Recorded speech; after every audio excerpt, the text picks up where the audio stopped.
Greetings and salutations. I'm back with another Fusion video. I'm going to show you how to make a pretty simple object. This is more of a kind of beginner's tute, but there's probably a few tips in there that even more advanced users might find handy. Certainly surrounding the text. I know it's thrown me for a little bit, but today's request came from Mr. Horrorvape on Twitter. If you're not following him already, definitely give him a follow, because he's always posting cool pics of prints that he's done, and he wants to get into actually making some of his own stuff rather than just downloading from places like Thingiverse and printing. So I told him I'd make a tutorial showing him how to get himself started in Fusion. So if you're new to Fusion, today's the right video for you, but there will be more advanced ones coming as well. I had a few requests from people in 3D Printing Nerds Discord channel, so a few more things around assemblies and such to come. So without further ado, let's get this started. I'm Garth, and this is Wellbot 3D Prints.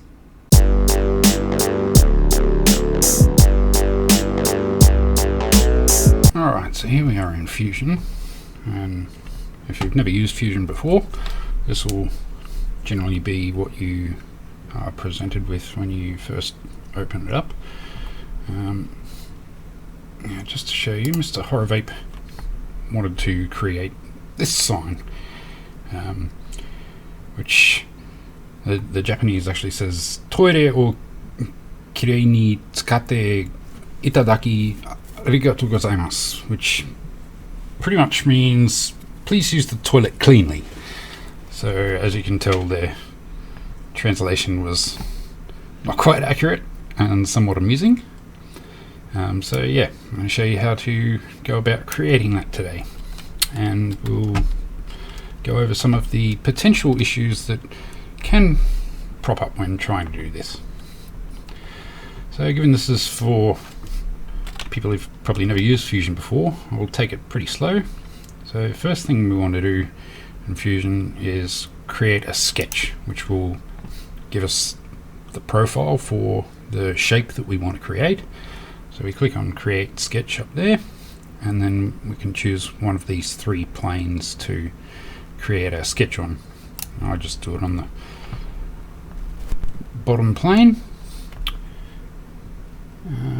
So next thing we do is we go up and we'll grab our rectangle tool. We'll choose the center rectangle tool just to make it nice and easy, and we'll use our origin point as the start.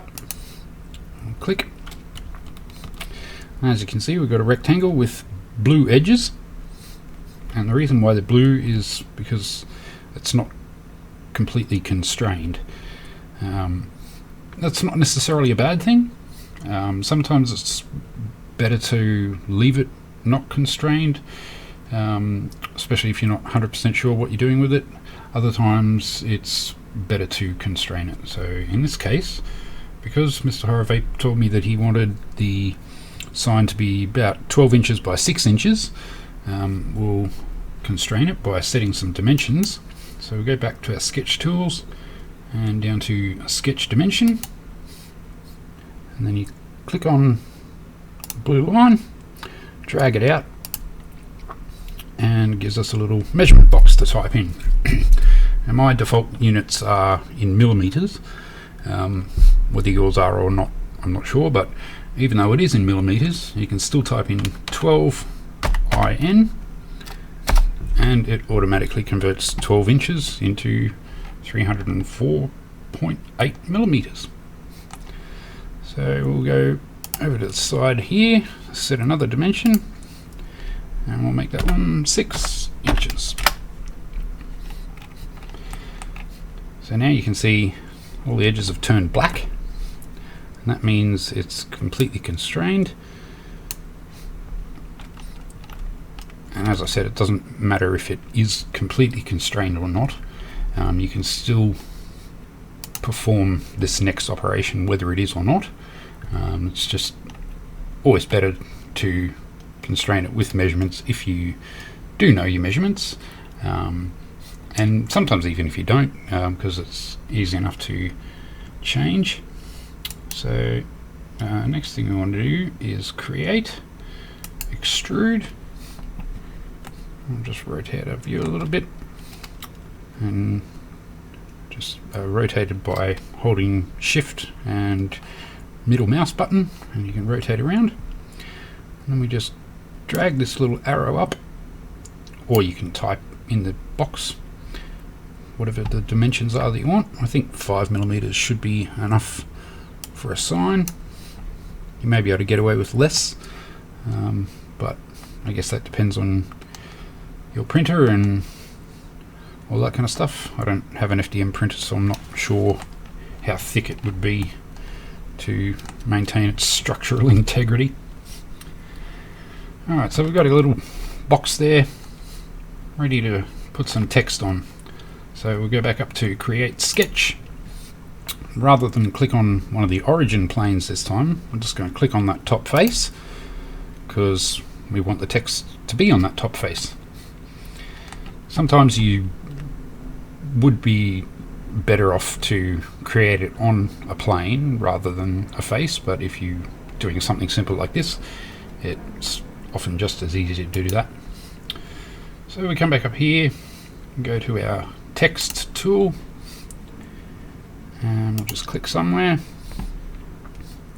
Now I've already got this Japanese text in my clipboard, so oops, pasted it twice. And we want that to be maybe 13mm high. I'll rotate it 180 degrees so it's the right way up. And in order to get it looking like the sign, you don't have to, it's just personal preference. So I'm going to choose a font Hana Min B, and that doesn't seem to have worked. I'm in A. Oh, B is different. Okay, we'll do it as A. And it looks like that might actually be a little too long. Well, actually, I know what it is. If we look at the sign,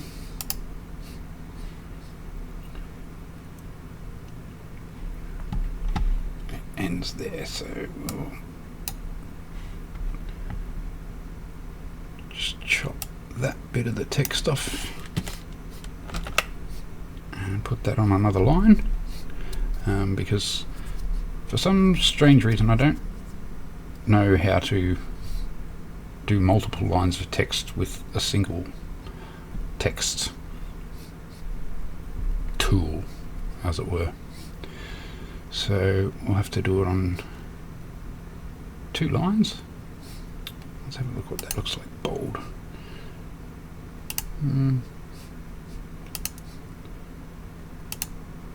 Might need to make it bold. Depends on your printer, I guess, as to how fine the details can be. If you don't think you'll be able to print fine details like that, just make it bold. So we hit OK on that, and then we'll go back up to our text, and we'll put another. If you put your mouse over the edge of that text box and drag it down, you see that little blue line just indicates that you're in line with that. So if you're trying to line things up, that can always be a handy little way of doing it. So we paste in our text again, change the dimensions, and 180, and we'll change our font. A. Fusion doesn't always create the text upside down like that. I found if I just create it on a normal sketch plane, it'll often do it the right way up. Just for some reason, when I do it on the face of this, it wants to do it upside down, which is a bit bizarre. How's the spacing on that? A little bit closer. Alright, so that's our Japanese text done. Not quite centered, but I can go over how to center that, how to center text in another video perhaps. So we've got our text all nicely placed, and as you can see there's a lot of wastage at the bottom, so rather than waste all that material, even though he said he wanted it to be about 6 inches, what we can actually do is refine that. So if we go back to our hierarchy over here and expand the sketches and click the light bulb on that top sketch, which is the first sketch we made, and double click on it, or you can right click and say edit sketch, and we'll change this to, let's try 3 inches. So that looks a bit skinny. Let's try 3.5. Alright, so we hit stop sketch on that. And you can actually rename these as well, which is often a good idea, so you remember what everything is. So we'll call this sign.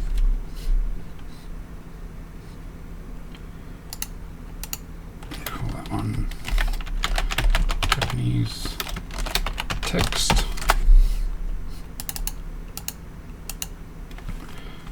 That one English text.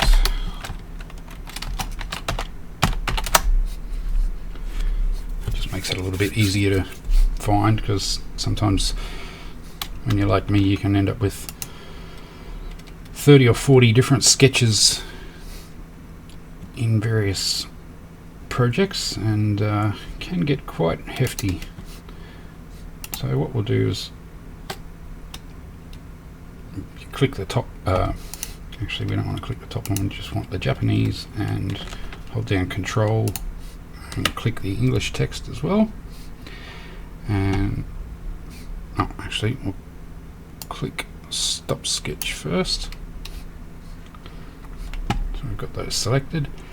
Now if we go to create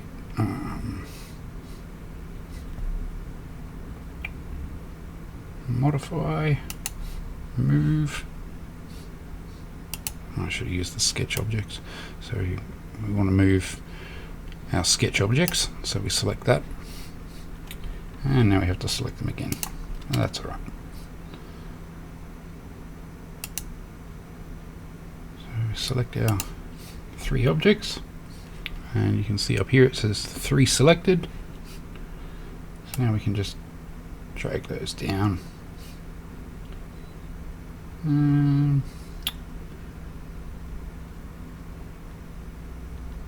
Yeah, it's kind of close enough.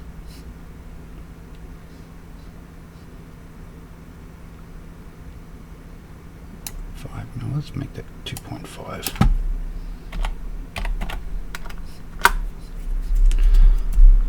Close enough to the center. We'll go over proper centering another day. Alright, so we've got our text on our sign. I'll just hide that back sketch.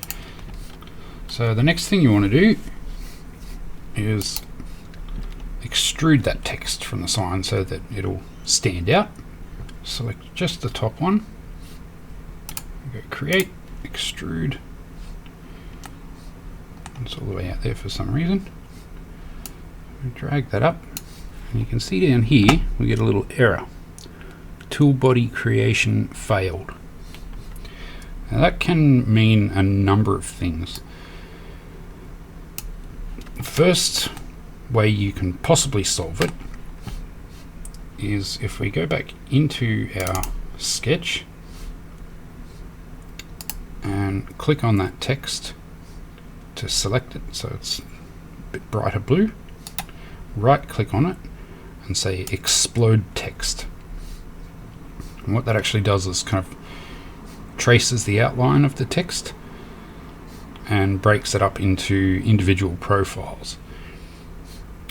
Now, sometimes you might find that you also get an error similar to what I had before when you try to explode the text. And if that happens, chances are you're trying to use an open type font. For some reason, open type fonts, although they display in Fusion, you cannot extrude them. Whether it's all of them or not, I'm not 100% sure, but so far all the ones that I've tried have not worked. So if you find that you're having an issue like that, see if you can find a true type font, so a .ttf rather than a .otf.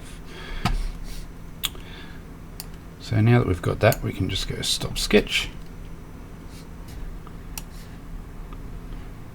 and make that selection again.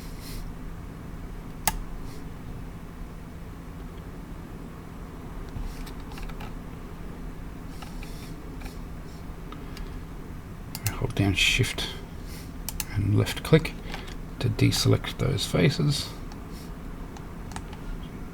and same with those ones there. And no more faces there. Alright, now we can go back up to Extrude, and rather than drag it up, we'll just type in 3, which gives us our 3mm extrusion, and the operation is join because we want it to be joined to the face underneath. So we hit OK on that, and it'll process that for a bit because that's quite an intensive little operation given how many faces there were. And as you can see, it took away that second line of text because by default, after you perform an operation on a sketch, it hides it. So if that happens, you just come up and hit the little light bulb and it'll bring your text back. But we'll try the extrude just with it as is. 3. That's worked. Wonderful. So that saves a bit of effort. Operations join again, so we hit OK.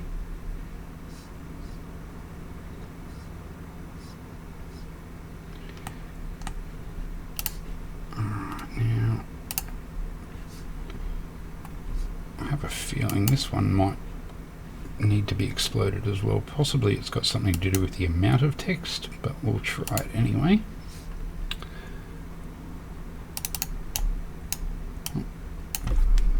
$3mm. Looks like it's going to work. Nope. We do get a... Oh. We do have a warning there. What's that? Oh. It's just telling me that Fusion's running like shit. That's alright. I'm used to Fusion running like garbage because I have a tendency to push it pretty hard. Just processing. Alright, so there we have our lovely sign.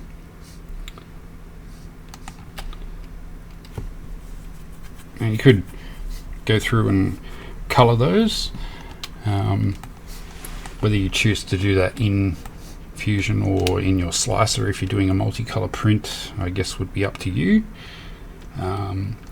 If you were to do it in Fusion, you would probably need to break it apart, or rather than create the extrusions as a join as I did, you might need to do it as a new body, and that will leave the text and the background as separate objects. Whether that's required or not for multicolored prints, on FDM machines, I'm not sure, because I don't have an FDM machine. But yeah, that's pretty much how you'd go about creating a sign like that. Alright, well that just about wraps it up for today. So yeah, if you have any questions or anything, reach out to me on Twitter or drop a comment below, and I'll be happy to help you out. And if you have any requests or anything for tutorials that you'd like to see, or want to know how to make something, leave a comment, hit me up on Twitter, and I'll see what I can do. So yeah, until then, enjoy your fusioning and printing, and I'll catch you next time. Bye.